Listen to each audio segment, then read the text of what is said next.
से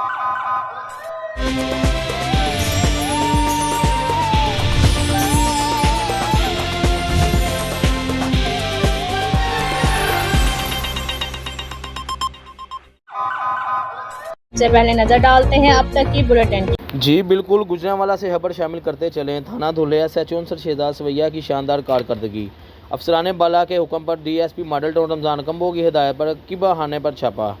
नायका समेत 5 तितलियां और 1 परवाना गिरफ्तार कर लिया। आपको बताते चलें कि इलाका थाने धुले रबानी टाउन में अरसा दराज से की बहाना चल रहा था कि मोहरे हाज ने इतला दी कि इस वक्त तितलियां उड़ने की इकट्ठी बैठी हुई हैं और परवाने बीच चक्कर लगा रहे हैं। अहले इलाका परेशान है, जिस पर SHO थाना धुले अंसर शहजाद सवैया ने बगैर किसी तहीर के अपनी team ASI Sarfaraz Dogar, SI नासर गिलो देगर के साथ मजकूरा बाला पर छापा मारकर मौका से नायका और जिस्म फरोशी की नीयत से बैठी 5 तितलियां और 1 परवाना कस्टमर को गिरफ्तार करके मुकदमा दर्ज कर दिया।